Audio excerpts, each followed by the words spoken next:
Coming up on today's show, Xbox is bringing back its summer showcase, Jackbox Party Pack is going naughty, and Square Enix is making some big financial moves. What's good, everybody, and welcome to another episode of the What's Good Games podcast, your source for video game news, commentary, analysis, and funny stuff every Friday. I am one of your hosts, Andrea Renee, joined by Miss Brittany Brombacher. I had 46,000 holes put into my face yesterday, Andrea. 46,000? That is quite a few holes. 46,000. I had some microneedling done. It's a new technique. Lots of little holes in my face. 46,000 holes. That hey, is, girl, but that seems painful. I feel like there's an epic, that's what she said there. Something along the line of, I'll reserve a couple for you. But, I got flustered when I saw you and I couldn't get it out. Oh, why, thank you. Is it the red lipstick? Is that what's doing it for you? You are looking smoking today. You look, you have a glow about you, and I'm very excited to see you in person in just a few days. Yes, for our big anniversary stream. In case you missed it, everybody, What's Good Games is turning 7 years old. Wow. I know. That's what I thought too. I was like, has it really been that many years? 7 years since WGG Con became a thing. Wow. That's wild. That's all I can say. I was about 7 when Ocarina of Time came out. Oh, that's completely false. No, that's not true at all. Never mind. Don't listen to me. Just spouting inaccuracies over here. Yeah. Well, ladies and gentlemen, whether it's your first episode joining us here on What's Good Games or your 364th episode, we're glad that you are here to listen to some gaming news. We've got a special interview coming up later in the show with the CEO of Women in Gaming International, Joanie Kraut, so please stick around for that. She talks about some of the fantastic programs that they are doing. And we've got some fun headlines to get to. But as I mentioned, I want to remind y'all that we are doing our 7-year anniversary stream, and if you did not catch this episode the day it was uploaded on Friday, May 3rd, I highly encourage you to go back to the archive, which you can find on Twitch and YouTube, and check out the stream. I'm sure lots of fun, ridiculous things are going to happen, at least if Britt and I have our way, which we should, I believe. It's our show. We should. Shit. Yeah. And it was also our very first premium membership exclusive podcast recording this week. I know that there's been some confusion over communication between the two platforms, but we are now fully migrating into Supercast. So if you still are supporting us on Patreon, thank you so much for doing so. I highly encourage you to go log into your account and check out all of the details about how to migrate over to Supercast and join us over there for our premium ad-free experience, among other fantastic rewards. So speaking of Supercast, thank you to this month's super producers, Board Apes Gamers Club, Faris Attieh, Joshua Franklin, Justin Foshee, and Punkdefied. And I believe we have a list of people who are new, but we also have a list of all of our fantastic premium members who are supporting us at the elite level, which we are going to be reading a little bit later on in the show. So we'll just save all of those names for then. How does that sound, Britt? Perfect. I'm excited to mispronounce a lot of names. Oh, I can't wait. It's been a while since we've done that. And thank you to everybody who's taken the time to write us a 5-star review. They help us so much. Engaging with the show is incredibly important in this day and age. So if you don't have money to spend on a premium membership, we get it. Times are tough. A couple of minutes of your time is all we ask to help support the show. You can give us a 5-star rating on Spotify if you're listening over there, or leave us a nice 5-star review over on Apple Podcasts. Every little bit helps, everyone. It's true.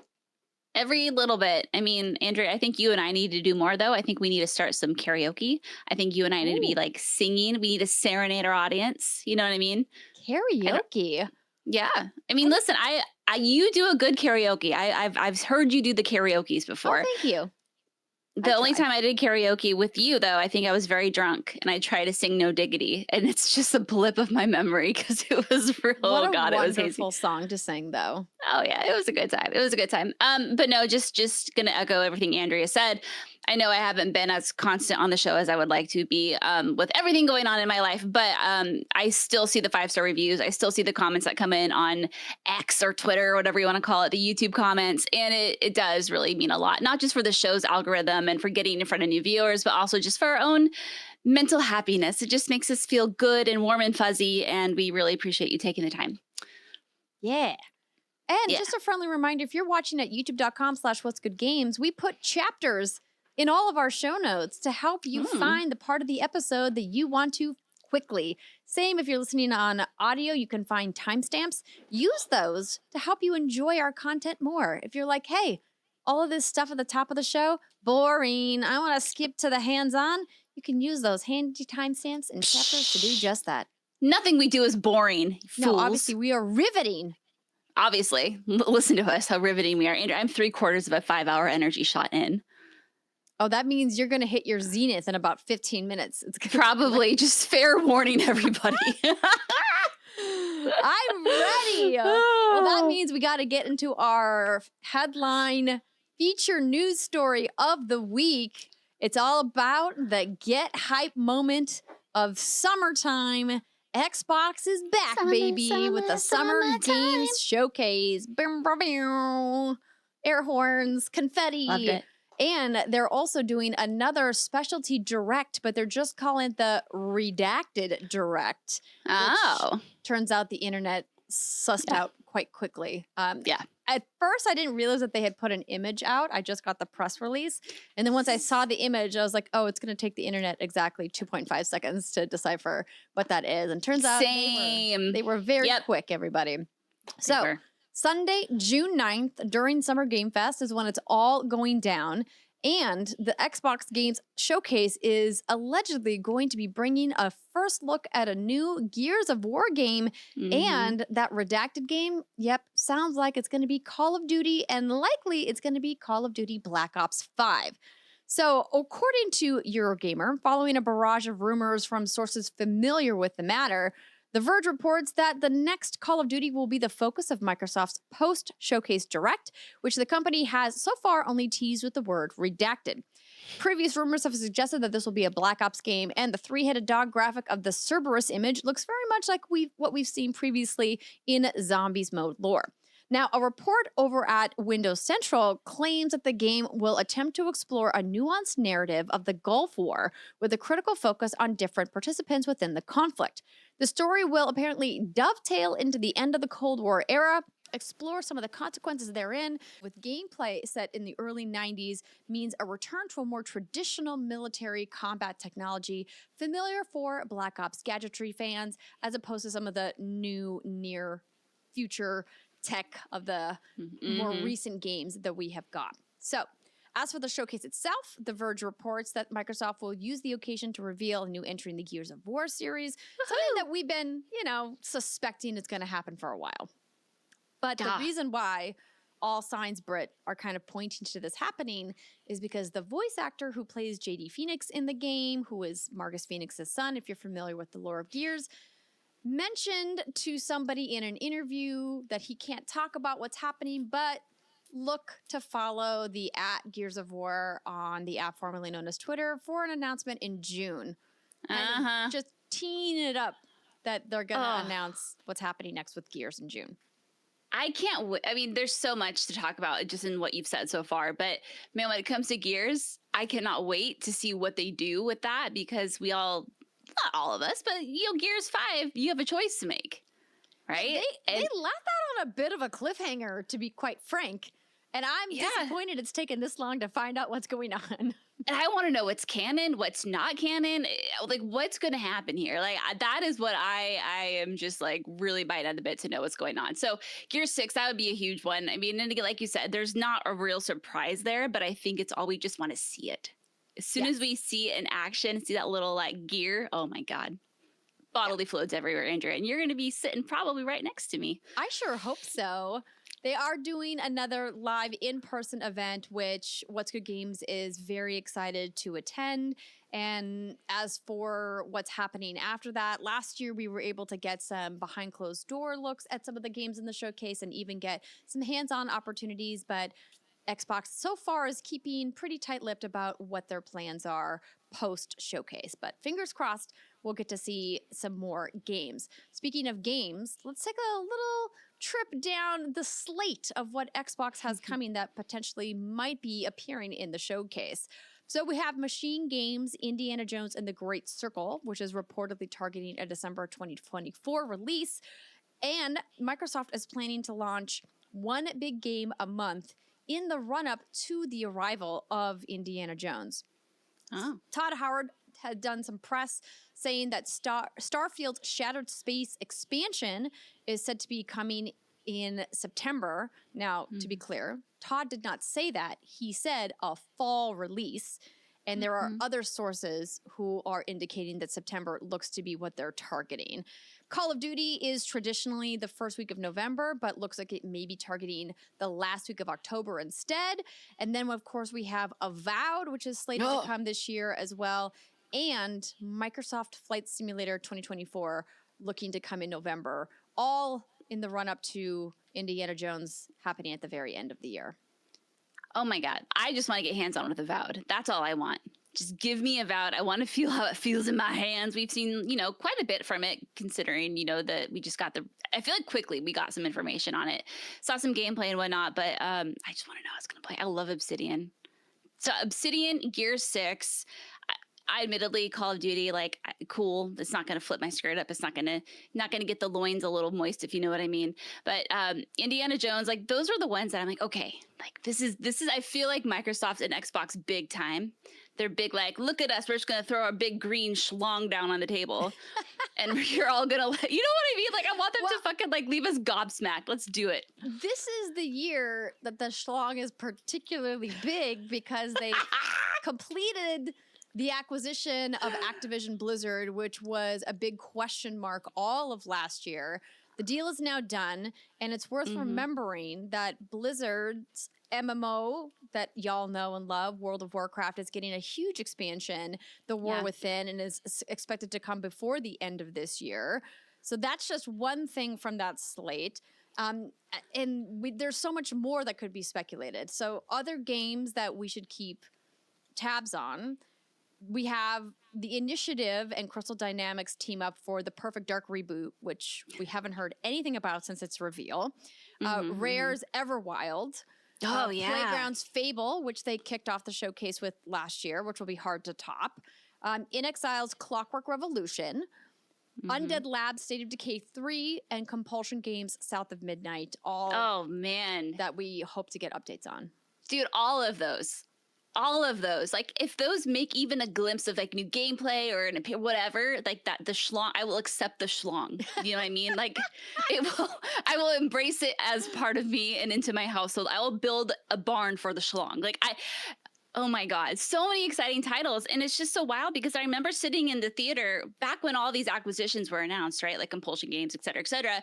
And I was like, okay, they're lining everything up. But when are we actually going to see the true fruits of even those acquisitions back then? And I feel like this could finally be the year. And that is just so exhilarating, so exciting. And yeah, Viva la schlong, Andrea. That's my motto. That's my motto for this whole summer, the summer of gaming, the schlong of gaming. That's what this is. Viva la schlong. I think we might need to get something that rolls off the tongue a little bit better. Schlong rolls very well off the tongue, Andrea. You just need practice. Okay. Oh, wow. I walked right into that. I walked right into that. It's my fault. But the best part is I didn't even mean to forget it. That was accidental, but I'll take it. Welcome back to What's Good Games, ladies and gentlemen. Hey. Your source for the funny stuff. Did I mention that in the intro? I think I did. Exciting. But yes, lots to come, and we are eagerly awaiting June 9th. So see you then, Xbox. All right, everybody, that is our feature story for the week. When we come back, we've got a couple of headlines that we want to talk about. Some of them are fun, and some of them are a bummer. As per usual for video game news right now.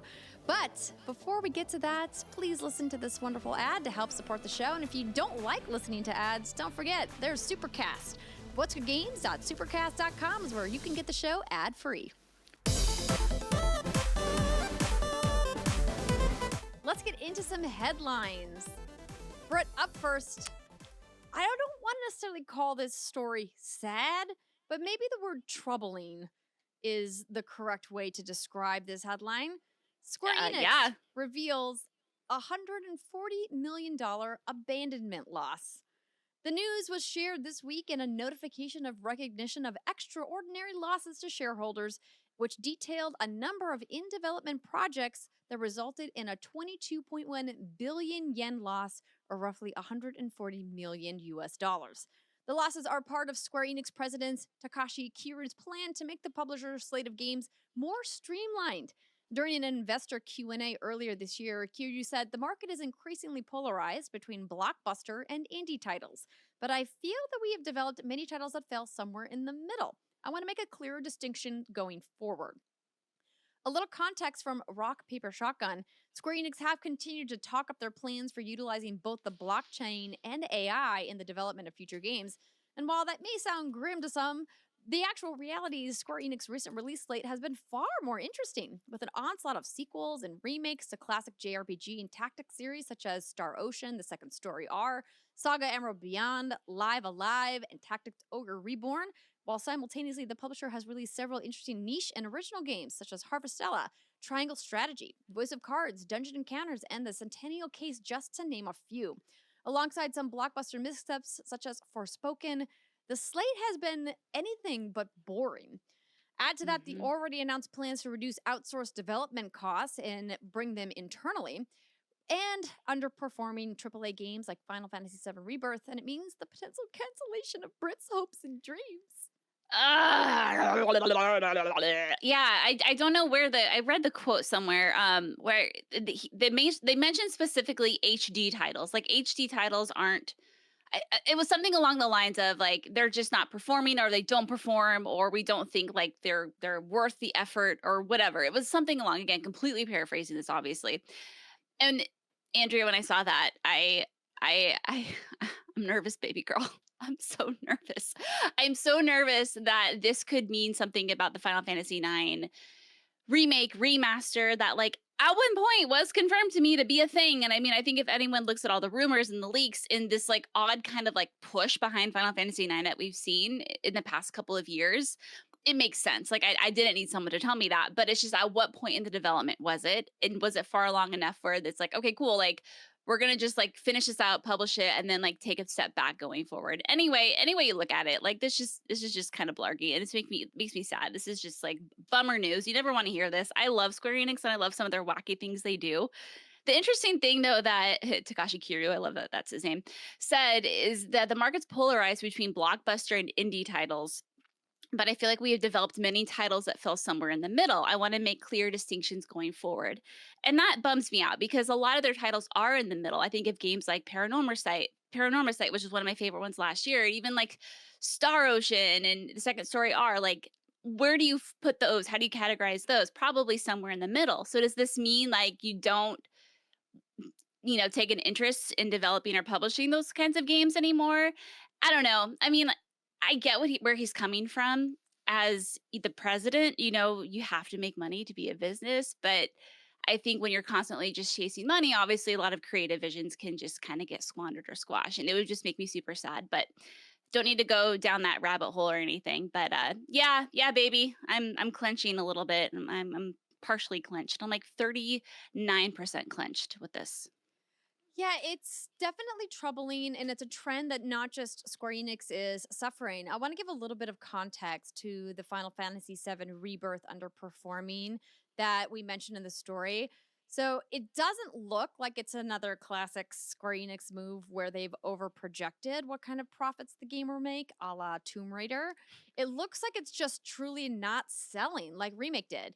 According to one industry analyst on X, Daniel Amada of Nico Partners, Rebirth has currently sold about half of what Remake sold in the same time frame.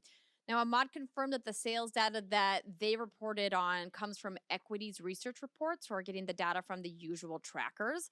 And it's worth pointing out that Remake's release, which was April 2020, was smack in the middle of early COVID-19 lockdown. So people had fewer things to watch and play and literally nothing else to do besides just sit around and play and buy video games, right? Predating the current cost of living crisis that we're currently in the midst of, and everyone is feeling the pinch of across the board. And also, it was at the end of the PS4's life cycle.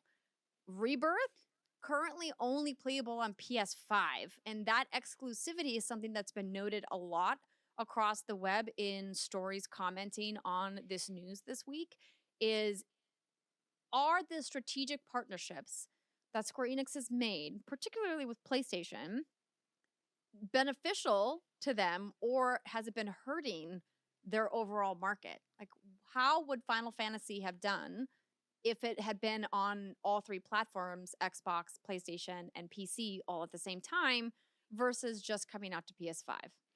I think the info I would want to know, and you probably know more about this than I do, would be when Square Enix does strike these deals, let's say PlayStation for exclusivity, is the amount of money they're given intended to offset what they would make on another platform, or where do they come up with that number? Yes. You know? Hypothetically, that's the way that the deals are supposed to work. But in practicality, all of the deals look different. And the Mhm. partnership that Square Enix and PlayStation have is a very long one. They've been working together for an incredibly long time, many decades. And so it's not just about the money, right? Like, but Square Enix is also wanting to put their games on Xbox as well. They've done Yeah. more recent deals with Xbox. And I think, it doesn't just come down to what platform is going to give them a bigger slice of the pie. It's about which project feels like it's the right fit for which base. And now I would absolutely argue that Final Fantasy is a great home on PlayStation and has been for many years. But Xbox has really expanded its player base over the last 5 years, and leaving those millions and tens, or really tens of millions of gamers, on the sidelines has clearly impacted their bottom line. Now, do those games eventually come to other platforms? Sometimes, but not all of them do. And I just think that there's so many ways to play video games today that you really have to be careful if you're going to do a third-party exclusivity deal in the modern age of gaming. Oh, dude, 100%. And like you said, with Xbox working even closer with Square Enix now than they ever have, and we're seeing games being brought over from Xbox over to PlayStation, like it's just, I think everyone's slowly just coming to this, not slowly, but everyone's coming to this realization, and they've probably known it for a while, but contracts and other obligations can be tricky. And hopefully as those things expire, maybe we can get a fresh set of rules laid down or best practices. Cause like exclusivity is stupid. Like I'm just gonna put it out there. It doesn't do any good to like for the community. It really truly doesn't. So I would love to see all these games playable everywhere. It's just still interesting to me, despite all of the info that you listed off, that Rebirth has only sold half of what Remake sold, and like everything makes sense in terms of like, yeah, the install base, where we were at the pandemic and everything. But I'm really interested to see what the tail is on this, right? Because I can't help but wonder if maybe the Final Fantasy VII remake, it was like the thing everyone was jazzed about. I mean, the hype for that was like, I would say larger than it was for Rebirth, and everyone was really excited about playing it. Word of mouth spread. People who had never played it before got into it. Look at you. You're a prime example of that. So it's just, I wonder though, if maybe that game just didn't quite sell enough people on what Final Fantasy VII truly is. And I'm saying this like I'm spitballing here because Rebirth is such a vastly different game. In terms of like the open world and some of the gameplay you can do, it feels very much true like Final Fantasy, where the remake did feel like the first part of Midgar, right? But that's only the first 5 hours of the game. But Rebirth really truly does start to feel like the heart and soul of Final Fantasy, and I hope that maybe people just didn't get turned off from that linear structure of the first one, and they're hesitant to check out the second one because of it. Or maybe some live service games came in and swept people off of their feet. Maybe they found something else during that pandemic time, but really interested to see like what those numbers look like in a year from now or two. It's interesting because I actually preferred the format of Remake versus Rebirth. Oh. In my current situation and the amount of time I have to devote to playing a game, I would rather have a more tailored, linear experience than be given these massive open world areas to go check off a bunch of Mhm. boxes and do a bunch of fetch quests and things like that. And I mean, that was one of the biggest complaints about this game when it came out, right? We Right. clearly love the game. The game is phenomenal in a lot of ways. So far, it's my favorite game of the year. But there's no denying that there's a lot of like repetition, rinse and repeat, right? That was one of the things you noted in your Mhm. preview and in your review as well, too, right? Like by the time you get to, the fifth region, you're like, yo, I have to go get Chadley more towers. Chadley. Seriously, Yeah. bro, like just go get them yourself. And so I think some of those complaints and criticisms may be filtered over. And what's tough right now is we're coming off of one of the biggest years that gaming has seen in 2023 with a ton of massive, incredible titles that we did not have enough time to play. People are still playing the games from 2023 now, have less money now than they did 3 years ago. And so it's like, well, do I play Final Fantasy VII Rebirth? Or do I just keep playing Baldur's Gate, which I bought last summer, which I haven't finished yet? Or do I jump into Helldivers, which is, a fraction of the cost? Or do I play Yeah. Balatro, which is $10? It's Yeah. a different situation right now. And like, I think it's a perfect storm of reasons why it was set up to sell less, Yeah. even if it had been a better game, both from a game dev perspective and a critical reception perspective. Yeah. And now that I'm kind of thinking about it and hearing your perspective, I could see how it could go both ways. Like for me as someone, I'm like, oh, the open world, like Final Fantasy, let's go. That's what I want. But that could be a turnoff right now, considering the market that we're in and considering all of the games that have been out. So yeah. Just again, interesting stuff. But either way, Rebirth is fantastic. Everybody should totally, absolutely play it. And then what you should all do, every single one of you, is write Square Enix and beg them not to cancel Final Fantasy IX Remake. Just do it. Do it for me. If you love me, you'll do it. Well, fingers crossed. Brittany. Yo. Did you hear Thank that God. Jackbox is getting naughty?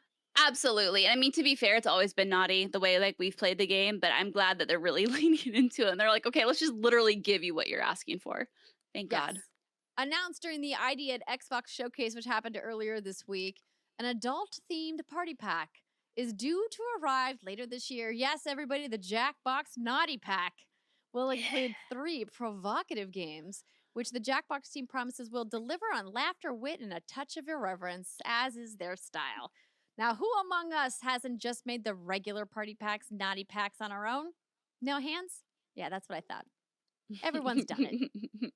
We're all guilty.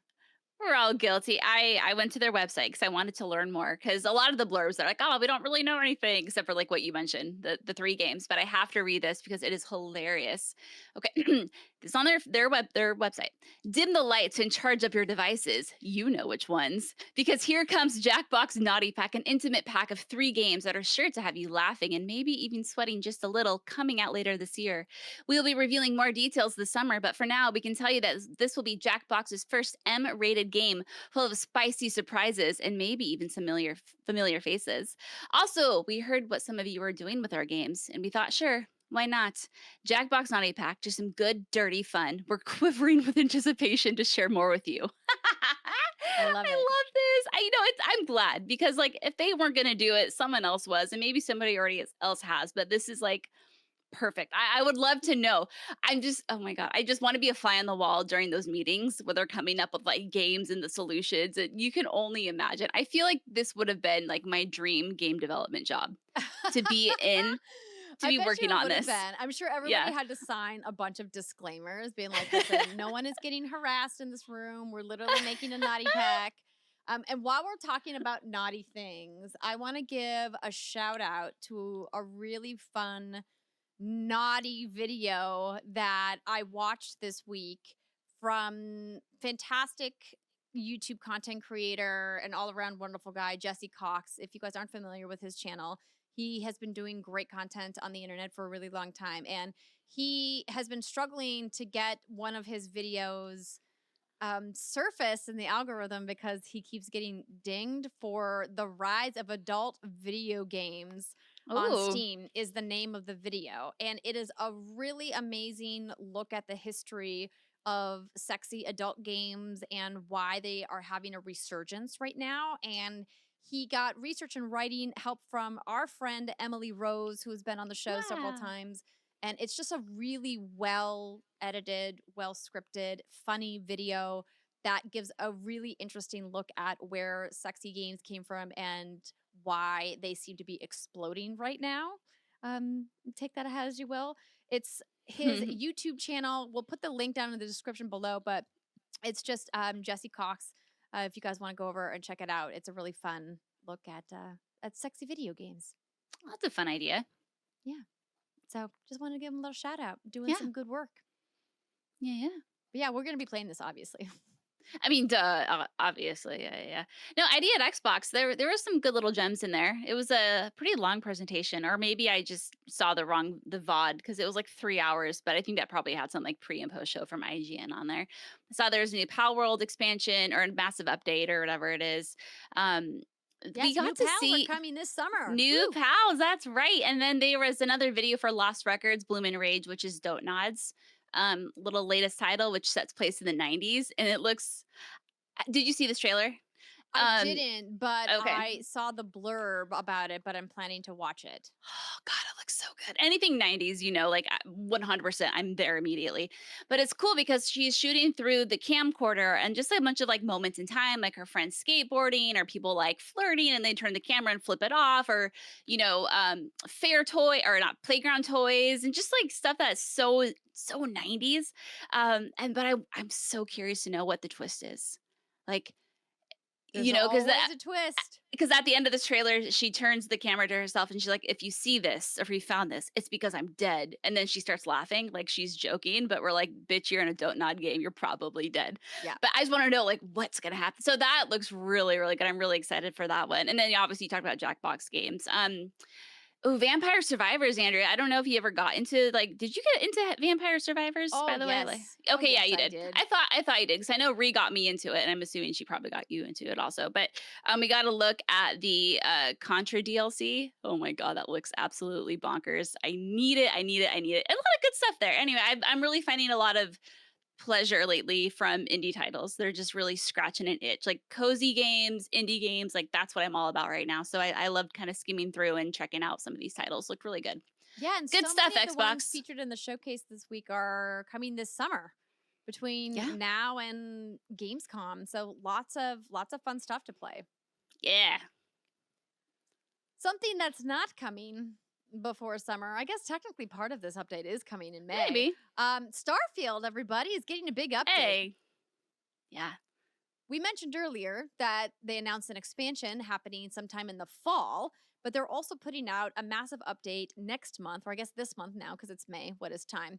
And that big update that they announced in a video revealed detailed surface maps are finally coming. Woohoo! Ship decorations, and yes, 60 frames per second, the much requested feature from, tech bros on the internet and, just fans of performance frame rates, I should say.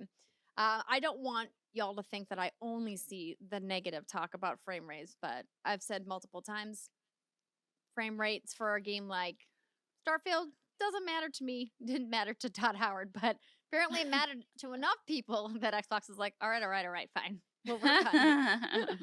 So, a little excerpt here. We've heard your feedback, and we've made some big improvements to surface maps, so you'll always know just where to go and no longer get lost on the way to your parents' place. And they weren't buying that excuse anyway, so she really should go visit them, Bethesda writes.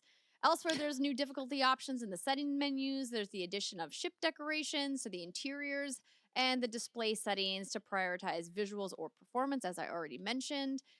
And revealed in a blink and you missed it moment in the video, which now is its own story, was the introduction of land vehicles, Brittany. Hey! No more walking everywhere. It was so slow. I do wish that they had put this out a long time ago, but hey, better late than never. Hey, you know what? This is what I remember from my time with Starfield, because I always did intend to go back to it. I just spent, I think I did like 2 or 3 main story missions in the probably 40 hours. I don't know that I played. I played a lot of hours. I just fucked around a lot.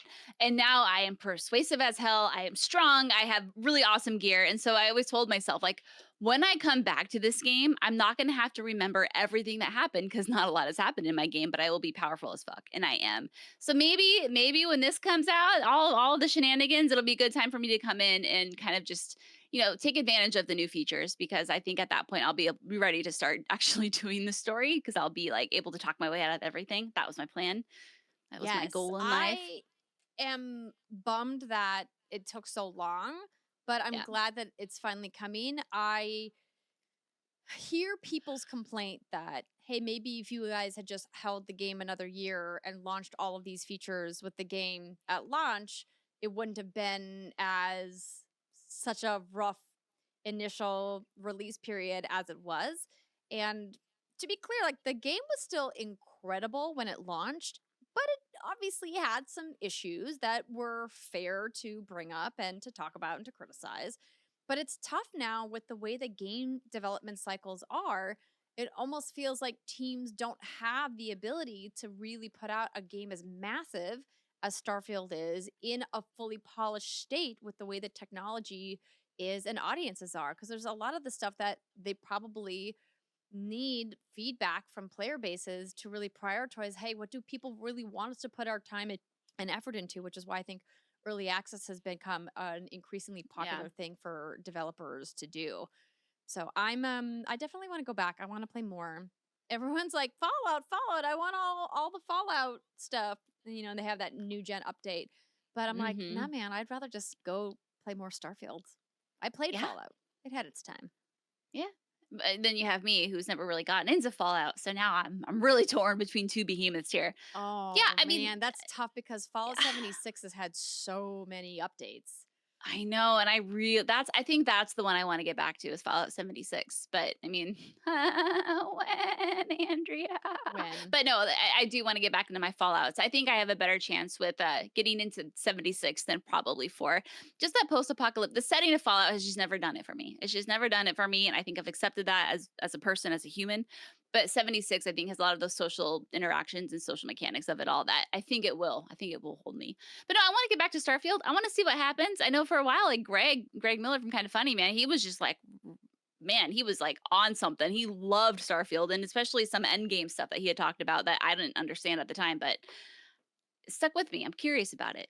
Yeah, Curious, Andrea. Danny Pena came on our show and talked about that as well, about how they saved some of the best stuff for the end game and for like your second playthrough and things like that. And I was like, that's just such a big ask of players, especially when you look at the percentages of the achievements of the late game things, like especially campaign missions where you get achievements just for completing the mission.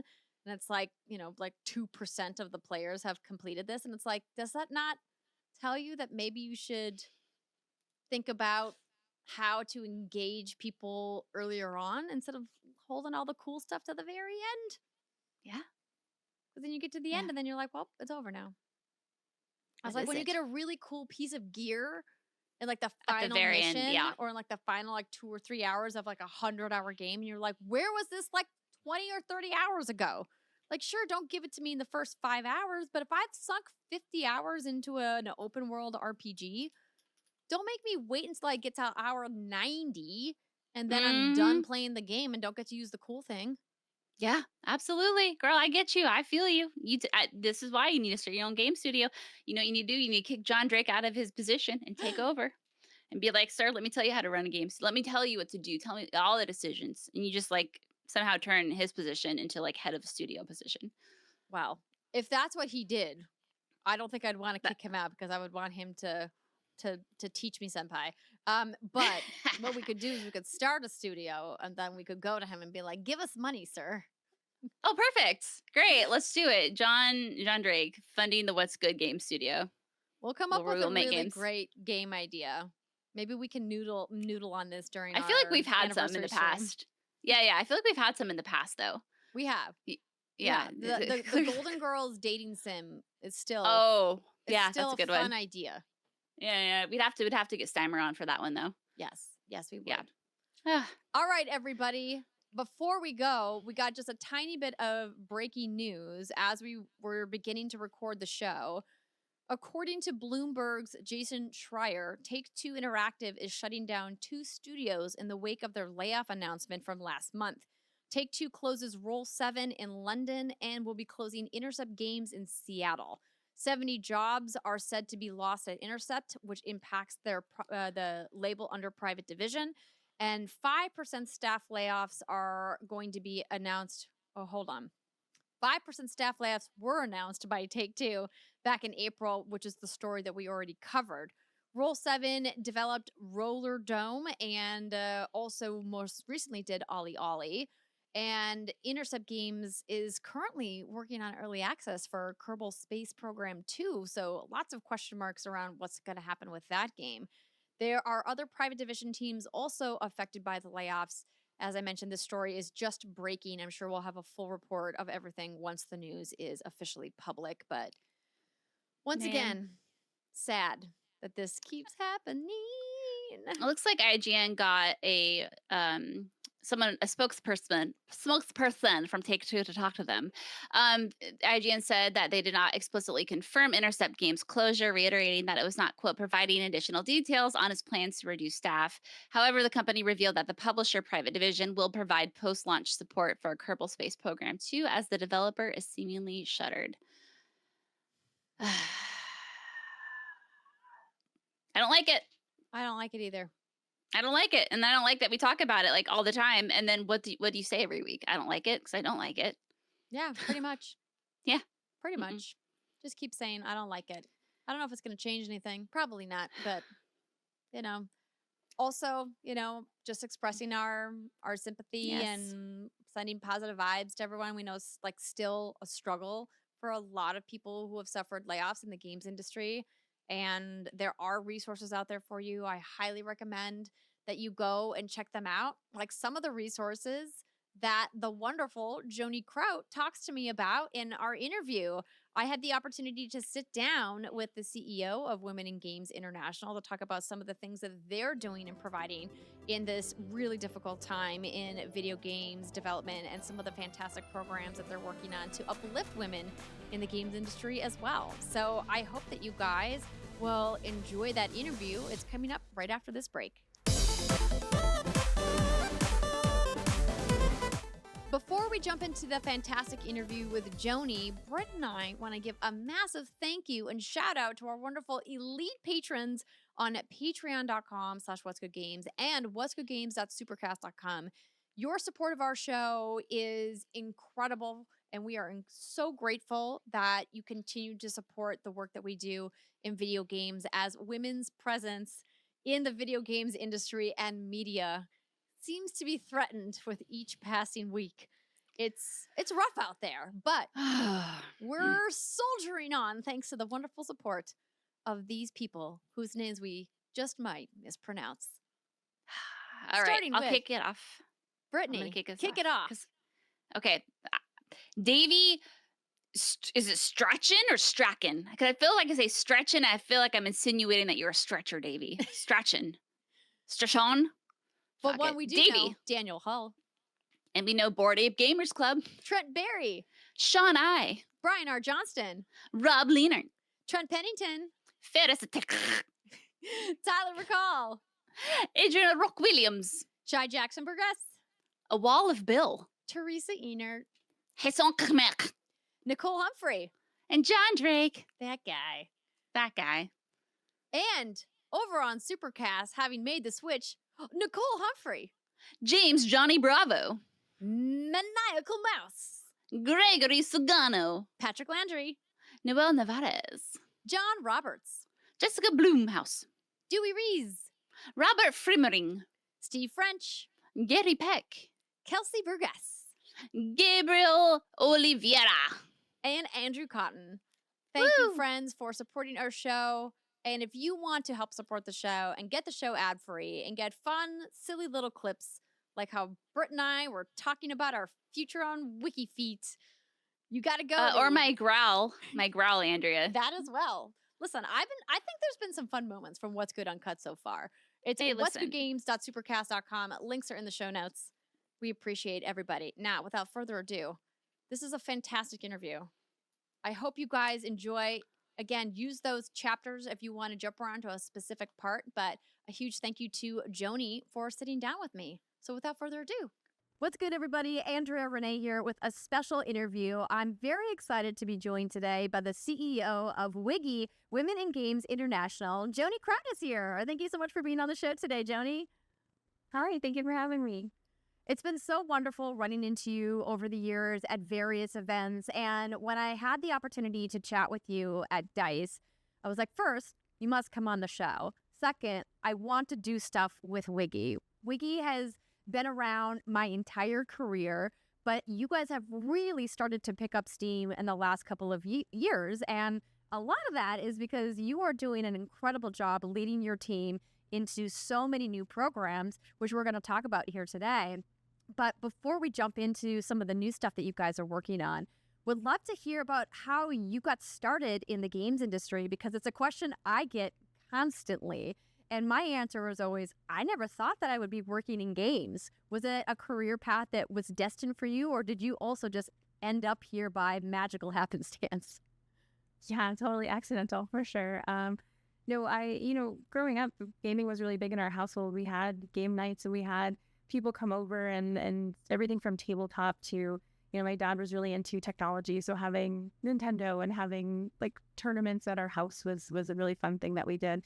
But I started off as a writer. I thought I was going to be an editor for a paper. And I got really into, like political writing, and I was going to move to DC. And then I saw how sponsored a lot of the content was. And it's like, oh, that's not quite what I thought I was going to be doing. And I actually got into finance because I was so annoyed with the fact that there was so much gray area within reporting that I wanted very specific data sets. I wanted facts, and I wanted to report on things that were proven. You could kind of show that it was real. It wasn't an opinion. And so I got into finance, kind of showing my age, but I got into finance at a point where I was supporting companies moving from paper and pencil accounting to automated and systems and software. And so I became the nerd of all nerds, where I was helping the finance nerds talk to the IT nerds to make sure that we were all on the same page and had a cohesive conversation and different inputs. So it was working at Motorola that, I wanted to care about my job. I wanted to be at a point where I could kind of move forward and be in a higher position. I just didn't care about what we were making and what we were doing. But thankfully, I had an amazing mentor who said to me, what is the thing that you're passionate about? What is the thing that you're most excited about? What gets you up in the morning? And I'd been playing World of Warcraft, and I was like, my mouse.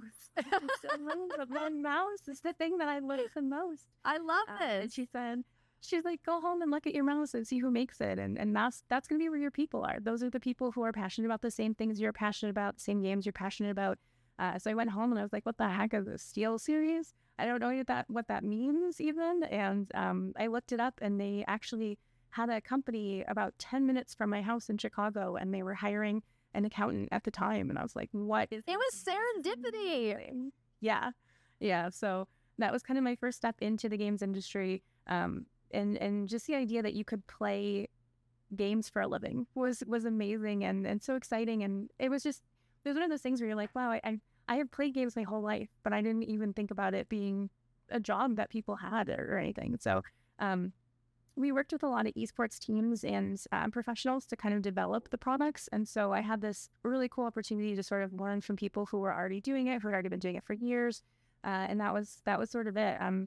I've been between gaming and tech my whole career, and supporting people and doing consulting work and nonprofits and startups and studios. And then when I found WIGI, it was like, oh, I could do this for masses. I could really create more than just a consulting contract for one company, actually supporting people who don't have that mentorship or guidance, and creating programs to kind of showcase what it is that I've learned along the way, finding other women in the industry to really showcase what is it that you've learned along the way.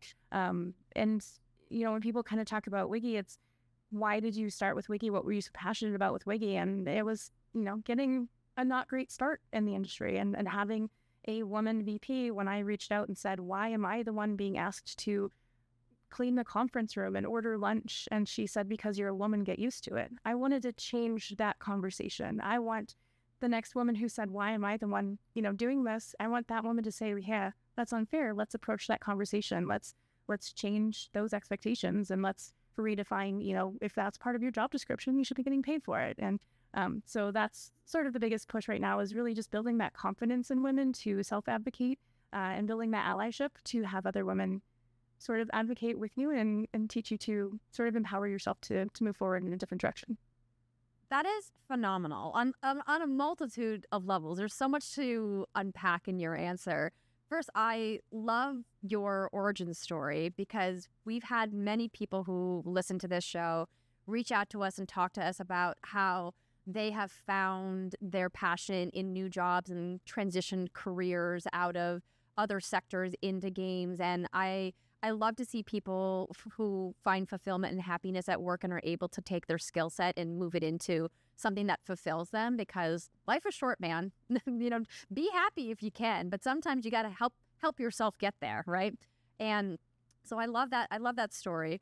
Also, as an aside, I once had a job, and you're not dating yourself because there's a lot of age here at What's Good Games.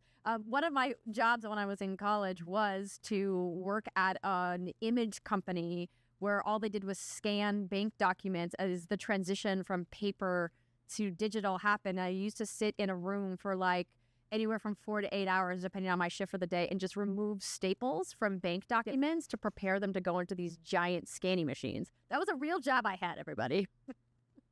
And it was actually one of the higher paying jobs. I think I got paid like $10 an hour, where most jobs were minimum wage, which I think was $7.75 or whatever. So I was like, yeah, I'm making more money just sitting at a table, taking the staples out for hours at a time. Yeah. Anyway, a little aside. That we would do that, and then we would also scan them, but you can only scan one at a time. So then you'd have to get all of the PDFs and make them into one combined PDF. And nightmare fuel. That's amazing. Yeah. So when they made these large-scale scanning machines, which essentially look like big Xerox machines, like the standard office Xerox machines, we'd take these. There was this machine. So after all of the metal was removed, then they'd go to a different room, and I got upgraded to the front room where the machines were a little bit later on, where you took the paper and then you put it into this like shaker machine where it like shook it so they all get lined up again. And then it was like a big stack of printer paper, and then you just feed the whole thing into the machine, and it's like super speeds started scanning it. Man, it's weird how far technology has come. Anywho, we're talking about you and Women in Gaming International, so definitely want to get back to the conversation. I love that you have been able to take your experience and bring it to a wider generation of women who are looking at the games industry as something that they want to get into because they also have a passion. I know something that we run into here at What's Good Games is the conversation around, is games still a welcoming place? I kind of get scared when I see the online discourse, and we always beat the drum here at WGG that yes, the games industry is great. Please don't let these stories scare you away. There's so many wonderful positive opportunities, and at its core, this community is so passionate and caring. And I would love to hear from you as someone who clearly has those conversations as well. What do you tell women who are part of the mentorship program and who are looking to get involved? Like, what is your advice or your elevator pitch for like, please don't not apply. Come work with us.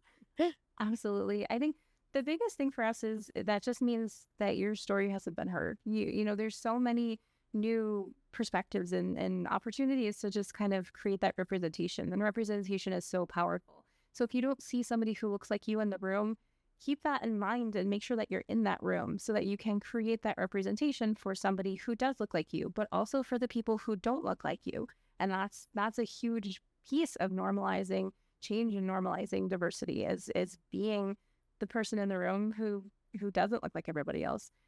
We've had conversations where people say, but I would love to be in the games industry, but I don't know how to code. So we also want to highlight and amplify there's so many other opportunities into the video game side of things, the tabletop side, and then esports, obviously. So we're actually working with different organizations. We're working with Cal State University. We're developing content specifically focused on, it's not just being a pro player. It's production, it's marketing, it's branding, it's creating a logo for the team. There's so many other pieces. Finance, obviously, right? Join the finance nerds. And there's so many other ways into the industry, and there's so much opportunity. Even, legal or a chiropractor, like you need help and support when it comes to all of these different areas. So finding the thing that you're passionate about is really the best first step. And then finding the space that you're the most passionate about it. When I was talking about, I love my mouse. The first time I saw the mouse, I was like, that's so lame. They're just trying to monetize it even more. Isn't it enough that I already pay you a subscription every month? And then I tried the mouse and I was like, holy guacamole, this is totally different. I'm a healer. I'm actually not letting people die now because my mouse is so responsive. It's just that opportunity to find the people who are like-minded and finding that work hard, play hard mentality. And no, not every game studio is created equal. So finding that team, finding that group of people that you want to work with, and finding the thing that you're excited to help create is such a powerful way to kind of change your perspective on your career, honestly. You know, and when I worked at jobs where I hated my boss and I hated the work I was doing and I hated the people I was working with, it's a completely different mentality. It affects you. It affects your mental well-being. It affects your physical well-being. It affects your family. It affects so many things and your outlook on life. But when you find that team, when you find that fit, it's such a powerful thing. It's such an amazing, you know, I accidentally work too many hours per WIGI on a regular basis because I want to get the thing done. I want to make sure that this program happens. I don't care if I have to bang on every door to get funding to make sure that we can offer free to access programs. I will make it happen because I want it to happen so badly. And I never had that when I was scanning PDFs. So I was like, oh my God, is it done yet? Can I take a break yet? Can I walk away yet? So finding that place and wherever that is something that I really encourage people. You know, it's different in the games industry. It's that really camaraderie. It's that opportunity to find the people who have the thing in common. That's a positive thing as you do, whether it's a game or a mindset or just kind of the opportunity to continue to move that needle forward. What a great message about finding your community, because I think gaming in general, whether it be professional side or fan and community side, has that common bond of we're all passionate about this thing that we love, and it sustains us and keeps us going. I do want to talk about some of these great initiatives that you guys are working on, because since you've taken over as CEO for WIGI, you guys have launched quite a few programs. What's the running tally at? How many programs have you guys been working on in the last couple of years? We did 90 programs in 2022, and we did just over 65. I think we did 68 in 2023. That's incredible. Congratulations on just the sheer volume of coordination that takes, let alone actually getting people involved and getting them off the ground. That is absolutely amazing. I love to hear that. And one of the things that we talked about is this brand new initiative that you guys are running called the Run for Equality. So let's talk about this. Where did this idea come from, and what is this program?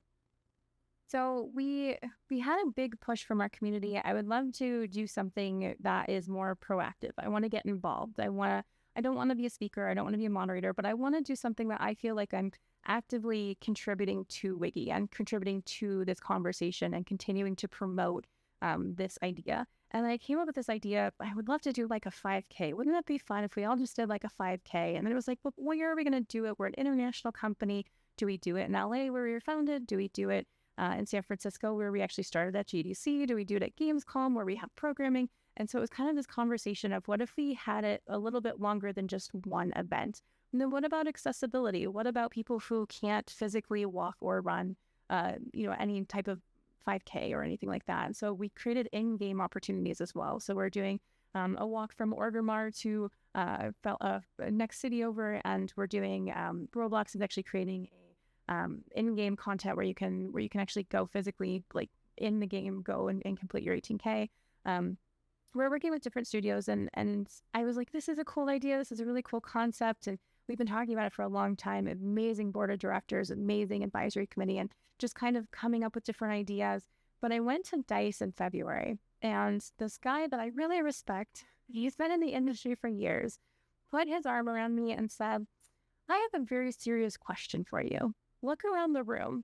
Do you see how many women are in this room? Why is WIGI still around? He did not. And I laughed because I thought he was joking. Like, there's no way he's serious. No, he was totally serious. So to me, the 18K had to happen. We're raising awareness for the gender pay gap. It's not solved. There's problems. There's so much happening right now, as you know.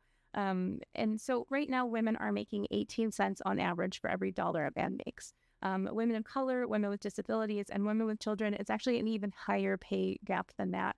And so we're just trying to continue the conversation that it's not solved, and also continue the conversation to support the community, to showcase that it's not just us screaming into an echo chamber that there's still a problem. We have Xbox is supporting us, Exola is supporting us. We have all of these really great companies coming together to say, we believe in this, we want to see this change. And so it's an 18K. We launched it at GDC. We walked across the Golden Gate Bridge. You don't have to do all 18 kilometers in one go. So it's just kind of raising awareness, raising money to continue our free to access programming. As everybody knows, funding has been cut across the board in the games industry. So we want to continue to run as many programs as we can. And so it's kind of just creating that community piece to showcase that we're all here, we're all in this together. We're actually launching a matching campaign in May. And so it's going to be an even bigger opportunity just to kind of showcase to everyone that, this conversation needs to continue to happen, that we need to make sure that we're taking up that space that we deserve, and that we're supporting women with negotiations, salary negotiations, creating that confidence and just showcasing that we're in it together, and everybody kind of wants to see it happen. So we kicked off at GDC. We have a few interim events, and then we are closing at Gamescom. So we would appreciate all the support. It's over on Give Butter. You can also find out more about it on our website at getwigi.com. And if you go to Get Involved, the 18K page will kind of lay everything out for you and show you how to sign up as well. I absolutely love this initiative. When you told me about it, I said, What's Good Games is absolutely going to sign up and have a fundraising page. So I'll be sure to link the What's Good Games Give Butter campaign in the description below, in addition to the Get Wigi site, which you guys can check out because there's a ton of programs. But I think that this idea that women make 82 cents on the dollar is something that we just don't talk about out loud very often. And I appreciate that Gen Z has kind of brought the conversation about pay inequity back into the forefront, in addition to the conversation about work-life balance in lieu of what's been happening with crunch in the video games business and a lot of other industries as well, to say like, hey, these are real things that we need to be talking about. We need to be happier, healthy people, and we can't get there by not talking about it openly, by only talking about it in, quiet corners of bars over many glasses of wine, which we also do, which is fine, but we need to do both. And so I love that you guys are doing this initiative, and I will have more details about What's Good Games is going to be doing specifically in regards to the fundraising in a future date. I don't have everything solidified. I've got a lot of ideas though, but we've got some time. But I love that it's a run, and there's also a virtual component. That's such a wonderful way to make it more inclusive for people who are in parts of the world that maybe couldn't go to a physical in-person event, or as you mentioned, and accessibility, making it so that people who can't physically move their bodies to participate can move their avatar. And we did a wonderful panel with some of the creators at Roblox last year talking about their initiatives for women in the development space, and it was a really fun conversation. So if everyone listening and watching missed that, highly recommend you go into the What's Good archives and check out that panel as well. But the Run for Equality isn't the only thing that you guys are working on. Obviously, there's a lot of programs that are constantly evolving and moving throughout the year. And one of the things that I love that WIGI does, because I get the newsletter and I read it every week, and we always recommend people go to the WIGI job board specifically when they reach out to us at What's Good Games to say, like, how do I break into the games business? And I was like, well, first, get your resume up to par, make sure it's ready to go, because, luck is when preparation meets opportunity. I love that quote. And if you're not prepared for when the opportunity arises, well, then, you're kind of shit out of luck, as I like to say. And the job board is so instrumental in helping women look at what's available and see what's out there, because sometimes just getting the information is half the battle. So the job board, is there somebody whose whole role at WIGI is just to kind of manage this? Do companies send you roles? Do you, search for them every week? Like, how do you guys maintain that?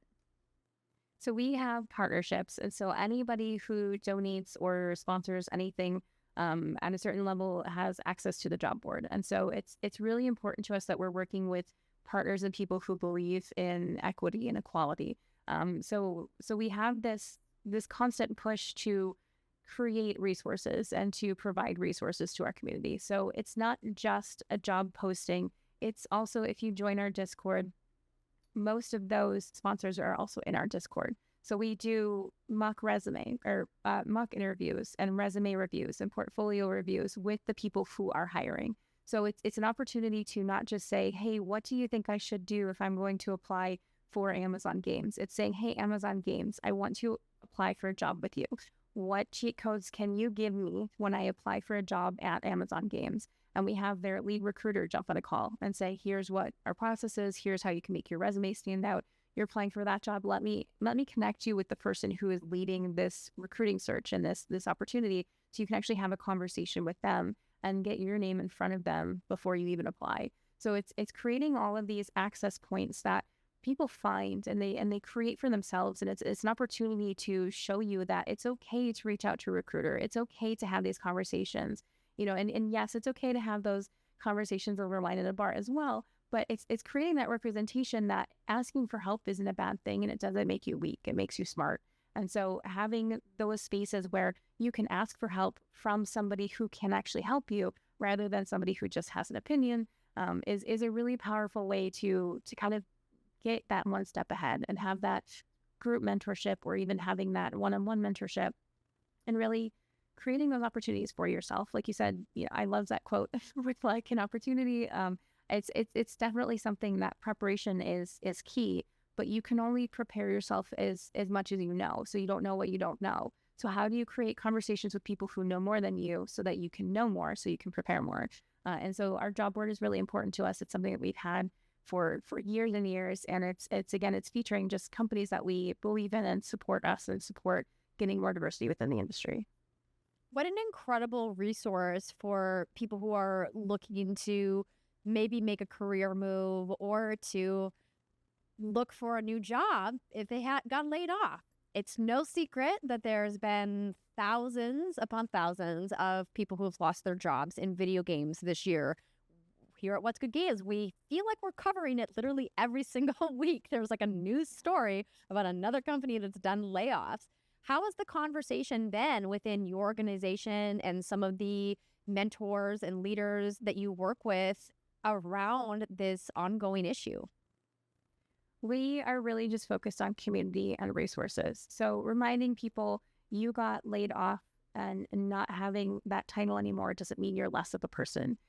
You got laid off and this person got laid off. You're both good people. You're both good at your job. It's not because you got fired because you were being lazy. It's a layoff, and a layoff is numbers at the end of the day. So it's having those very candid conversations around, what is next is a great conversation, but taking a minute to just sort of almost mourn, and just acknowledge and accept and then move on. Because if you just immediately start applying for jobs, chances are you're going to be better. Chances are your interview's not going to go that great. And so having those outlets and spaces to sort of have those conversations that you need to have and have those feelings that you need to have and work through that has been a really powerful thing. We've seen a lot of people really come together and support. So it's good to have that community. It's good to have resources, again, to have the mock interview, to have the portfolio review. Oh my gosh, I've worked at this company for 6 years. I haven't done a resume in 6 years. I haven't interviewed in 6 years. And it's how do you approach that? How do you start, job hunting? What does your job tracker look like? Where have you applied? So you're not accidentally applying to the same job 20 times. Different companies have different platforms. So one of them, you have to upload a PDF or they won't even review it. Another one, you have to upload a Word doc or they won't even review it. Which companies are using the software? Which companies are not? There's so many. It's so hard. Pieces. Yeah, 100%.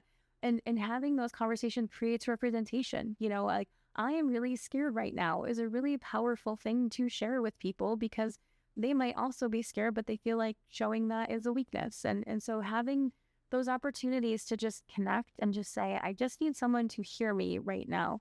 And that's one of our biggest resources that we can provide people is in our Discord. Like, it's okay to have those conversations. It's okay to still do book club, even if you don't have a job. If you need to focus on something positive for a minute, focus on something positive and take up that space and allow yourself to feel all of your feelings. And then let's talk about the next steps and how we can move forward. So it's been a really difficult year. I would say couple years.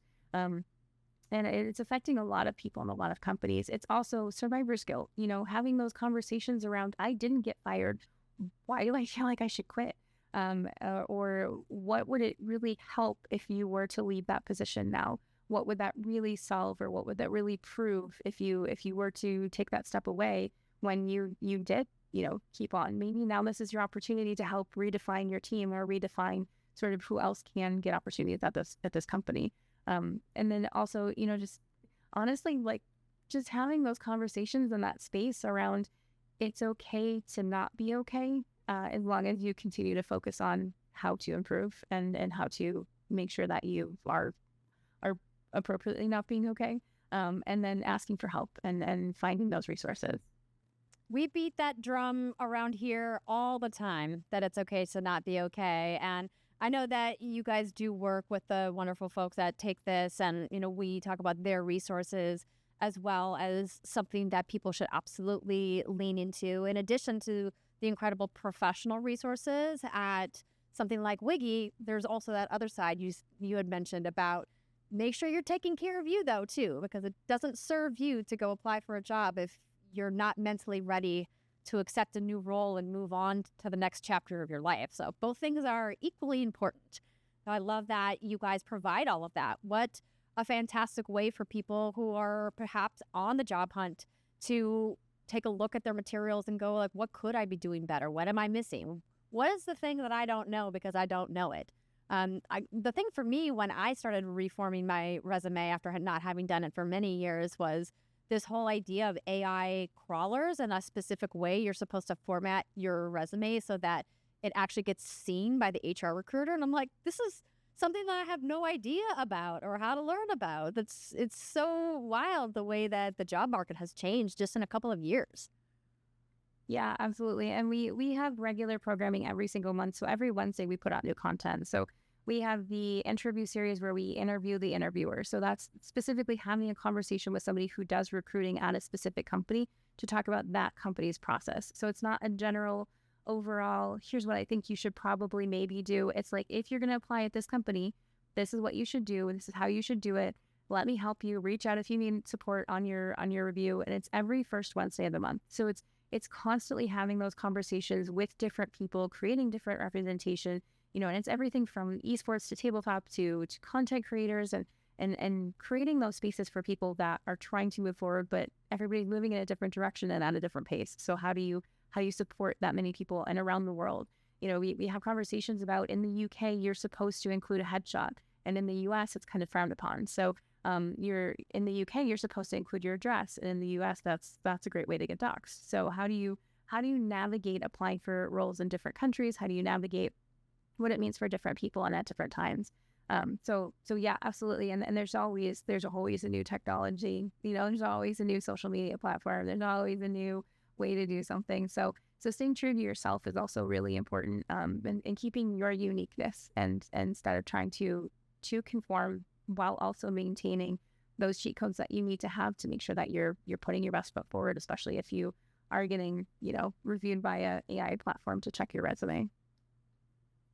What great branding you created around that. Cheat codes. Everybody, be sure to check it out at getwigi.org.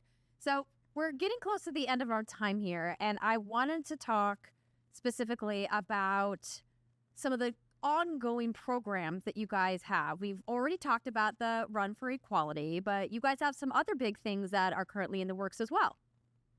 Yeah, we are working with DreamHack Dallas, where we are creating a space for indies to showcase their games.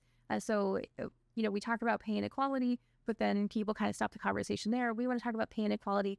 Then we want to talk about how if you're not paid the same, chances are you need more financial support. So we are working with DreamHack. We have a space we originally had 8 booths. We had such a positive response of people applying. They actually just gave us 15 more booths. So there's fantastic. Available. Yeah. Really excited. And they offer everything for free. So it should be plug and play, ready to go, set up on the Indie Playground Showcase floor. And so it's an opportunity to really just get out there and get in front of people and start really promoting your game.